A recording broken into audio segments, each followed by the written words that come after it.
Unfortunately, I think as Renee and Madonna and maybe Joan Stephan Baker, who was our secretary for a number of years, would attest that sometimes these materials and things kind of got done at the last minute.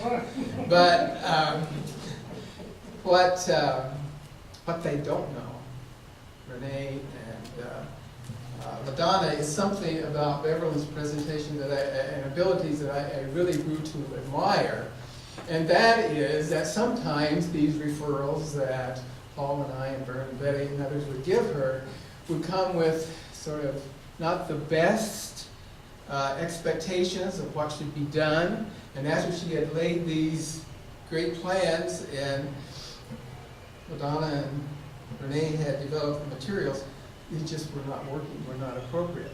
And I have seen on several occasions where Beverlyn would totally abandon all of that on the spot, put together, 3-hour workshop, would have people eating out of their hands. Really, an ability to read audiences. And as there's kind of an uncanny ability there as she communicates with the audience to see what's going on.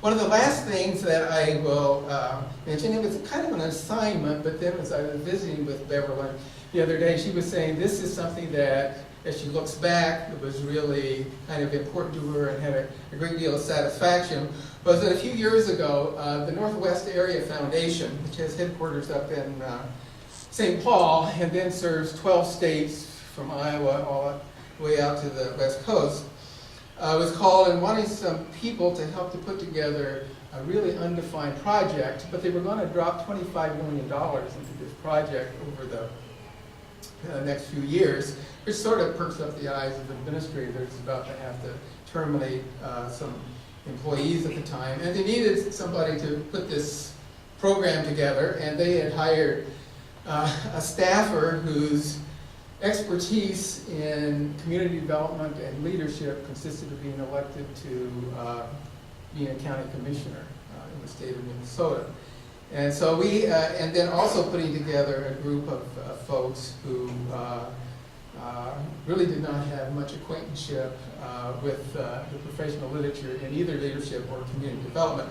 This group would get together periodically, sometimes it's fairly often, every 3 months it seemed like.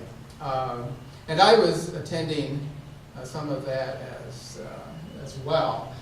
And that was a group that wrestled with a lot of things, but in all of that, and Beverlyn gave and grew to be admired, but there were times in those sessions that I would cringe.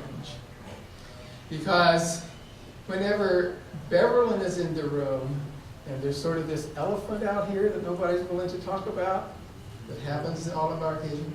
Well, there's never a time that exists for very long when Beverlyn and the elephant are in there together. She calls it out. And she most often calls it out in a very friendly way. But if you're there thinking, $25 million, what's our station, and what can we get? The Dakotas aren't very big, they don't have very many people. You think, Beverlyn? But that program was, we have gotten our share of that, if you will. We were part of a pilot project, and one of our communities here in Iowa was really one of our pilot projects. Happened to be across the border into Minnesota. It was really we delivered the program up there, and it was ours, but it was really the ideal type that they really featured in a lot of their work. And then also used Beverlyn in training as that went west, and now that program is not done by the Extension Communities, but the Extension to Families program here has been going for about 7 years. And the work of Beverlyn on that was really very instrumental.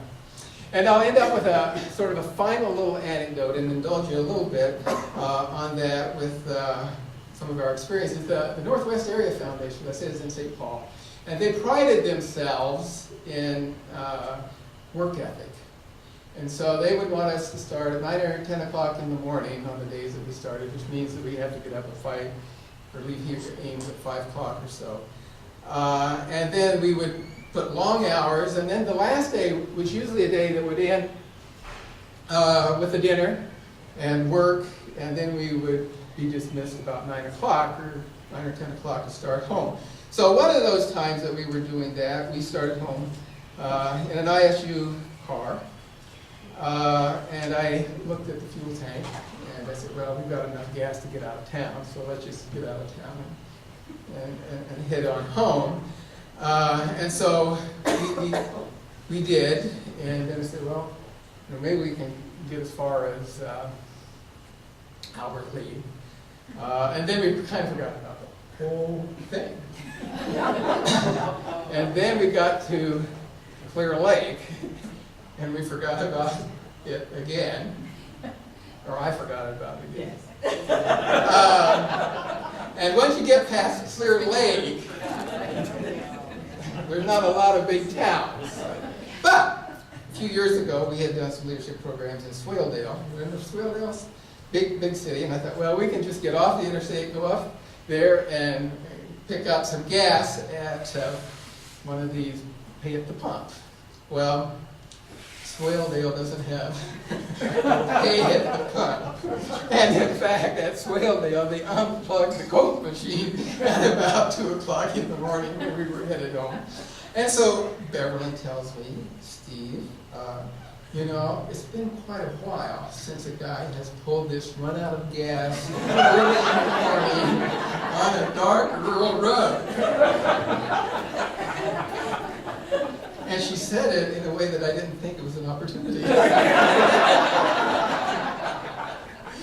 But Beverlyn said she could handle the situation. And so I got to reflecting on that a little bit. And you know, Beverlyn, that whole trip is a little bit of some of those experiences. I think will be some of the things that you will also experience in retirement. That, you know, in retirement, I hope you have laid some good plans for what you will do.